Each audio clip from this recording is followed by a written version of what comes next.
PR road a bit higher. Hey all, we're here in Arizona towing hang gliders for the holidays, but I want to share a fun flight from last month and take you along on a day of hang gliding. It's wintertime, which means we go to some different sites than usual at home in SoCal. For most of the year, we fly places like Hagel Mountain and Crestline with south winds. But from around November through February, we'll sometimes drive to a site on the other side of the mountains called Avenue S. This is because the winds sometimes switch north, and we need a launch site that's facing into the winds. Since most of our group hadn't flown this site before, and it had been about 10 years for me, we met at the landing area first to talk through the site and give an intro to our new Windsports pilots. All right. The launch is directly behind the highest point you see with the bush. When you're coming out to land, you want to make sure that you're flying over that house. That's your straightest line here. Have you flown here before? I've never flown here before. Is this better or worse than that? Well, this is better because we get to fly, so therefore it's better, but worse because no bathroom.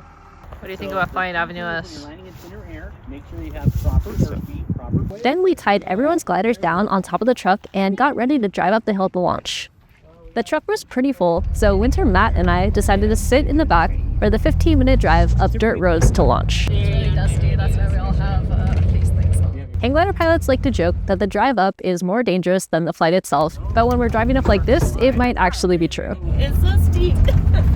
Around noon, we arrived at launch. We made it! We all got out and went to look at the launch area, with a site introduction from local pilot Steve. When you launch, the first thing you want to do is go out and left. Don't go here to the right. You got to be about 100 over launch to go to the right. Next, we unloaded all the gliders and set up. We put them down behind bushes to help shelter them from the wind so they wouldn't blow around while we put them together. Then, it only took around 15 minutes to set up the gliders and get everything else ready, including my Polaris tracker. Using the tracker or the free Volandu app lets you track your flight in real time so friends can watch, and I use it on most of my flights. Okay, I'll set up. Just waiting a little bit for the wind because it'll be a little bit smoother later in the day. I also want to see someone else go first. I thought I could video Ian launching first, but he was waiting for nicer conditions too. Hang waiting. It'll be nice later. Winter wants to go. Local pilot Steve ended up going first on his Atos rigid wing glider. Winter watched for a few minutes and it looked good, so she soon got her glider and went next. We don't need someone on the nose wires, but it's good to have for safety to help keep the glider's wings level in the wind. Then we always do a hang check to make sure we're connected to the glider and that the harness and helmet are on properly. Winter ground handled to feel the winds, and then did one more hook and check, a critical safety check that we advise doing within 30 seconds of launching to be certain you're attached to the glider. She picked the glider back up, then once it felt balanced in the wind, she had Matt clear the nose wires and ran off the mountain. She had a good launch with Ian ready to go just behind her, and I finally went to get my glider too. Our driver Ryan held my glider so I could do my hang check, which checks our harness leg loops, parachute, helmet, secure connection to the glider, and hang height. I also tried to do one more hook and check within 30 seconds of launching, though I did it a little bit early here. The wind had gotten pretty light, so I was mainly watching the other gliders and waiting to see them going up to indicate a good cycle and a better chance of me staying up also once I launched. After a few minutes, I went.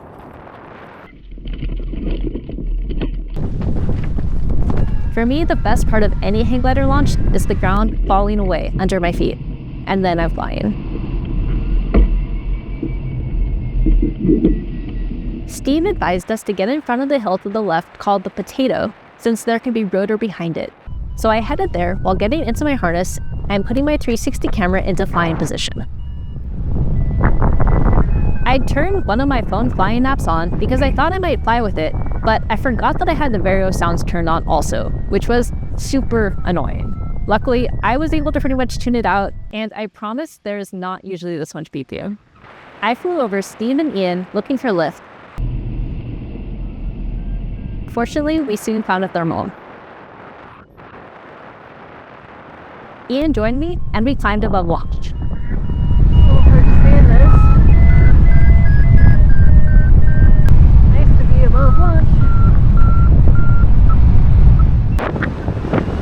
But soon after that, I lost the thermal and was back down to around launch level.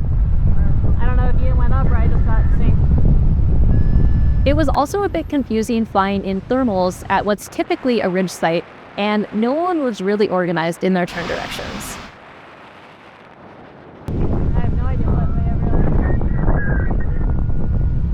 Luckily, there weren't many gliders flying, so it wasn't a big issue. We just still had to be a little bit watchful. Soon, one of our other newer pilots, Oren, took off. Oren, one of our student pilots. Tim. We all flew together for a couple minutes, and I just kept looking for lift. Ian's not finding anything. Soon I noticed that Oren was looking a little bit low. So I radioed Andy to check on what the students' instructions had been. Andy, are we having people going once they're up below potato level? Because that's where Oren is. Andy confirmed that they were supposed to go in when they reached the level of the top of the potato. So I radioed Oren in case he forgot or in case he couldn't hear Andy on the radio. Oren, I repeat, if you're below potato level, head to the top. I don't know if you can hear Andy. There wasn't much else I could do, so when I saw Ian climbing, I flew over to him and focused on getting back up myself.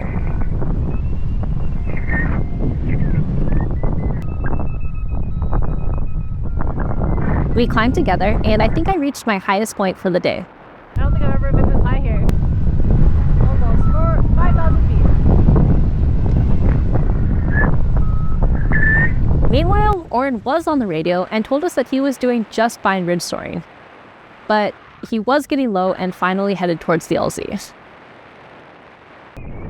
I watched him head in and saw him land at the edge of the LZ and felt relieved that he'd made it on his Falcon, as it's a lower performance wing and doesn't glide as far. This was a day of a lot of ups and downs, so by this point, I was also back down at launch level again looking for lift. Alright, I'm back down at launch level or a little below. There's Tim, Ian's up there a little bit. The wind feels kind of weird, kind of rotary-ish almost. I don't know. Trying to see if I get any more thermals. Around this point, Matt launched as the last person and joined us. There's Matt, our last person. Soon, I started to get even lower, again, and was looking for Matt, who had launched into the down cycle and was even lower than I was. I lost Matt. I don't know where he is.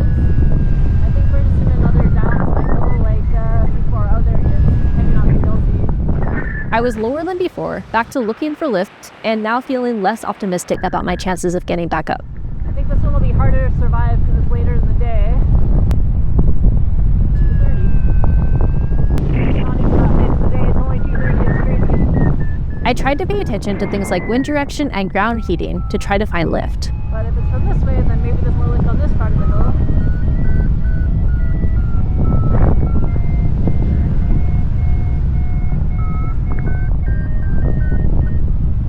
Or not, I mean, I don't know. I thought it may finally be my turn to head to the LZ, but I found just a little more lift, again under Ian. I was able to take it up above launch one more time. Here it is, sped up to show the whole climb.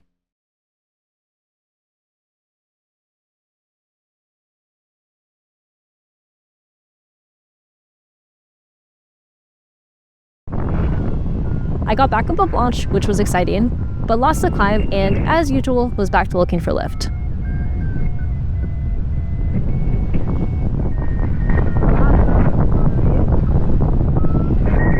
This time, I wasn't so lucky with finding something. I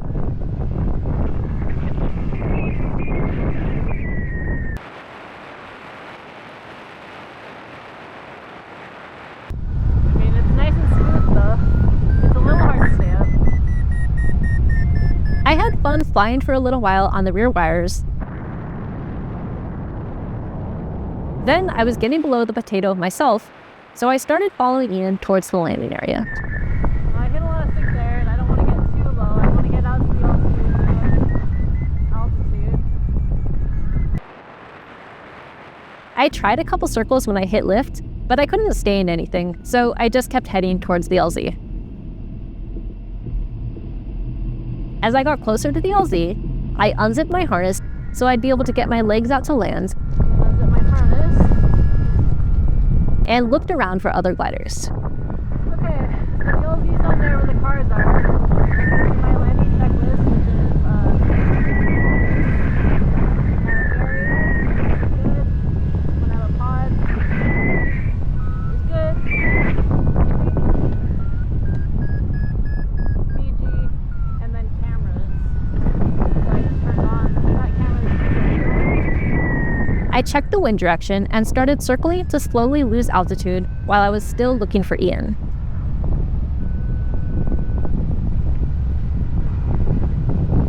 I don't see Ian though, just kind of. I finally spotted him and watched him have a nice landing.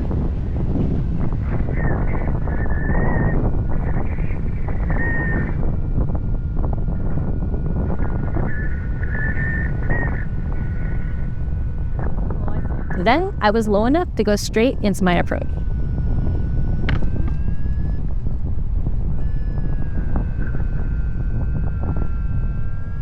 The wind was coming up like this, but landing straight into the wind would have been downhill. So I planned to follow this path to land 90 cross to the wind, aiming to land on the dirt strip.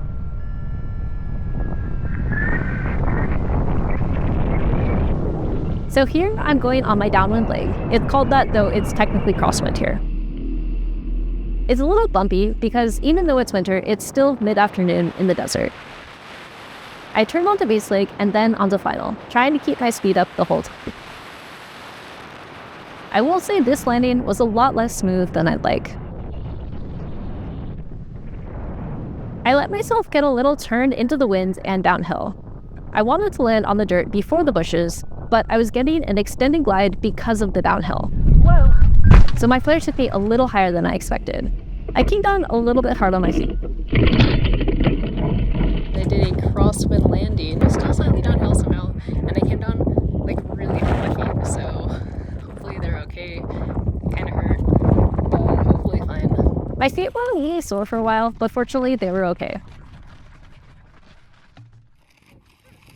Since it was a bit windy on the grounds, Winter helped me turn my glider tail to the wind so it wouldn't blow around while I was breaking down, and she told me about her flight. Yeah, but my landing was fine.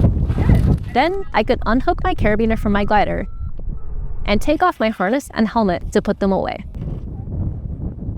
Meanwhile, my mom and some others went up to fly again since she'd just had a short flight after having a problem with her harness.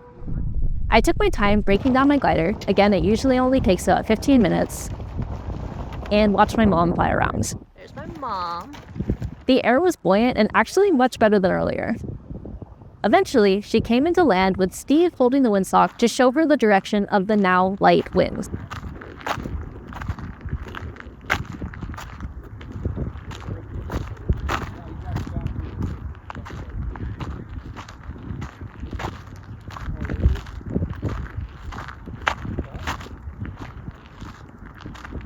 Nice landing. Woohoo! I'm glad I went back up. Good. Great. Sunday. It was another fun day of hang gliding. Thanks for coming along, and I hope to catch you on the next one.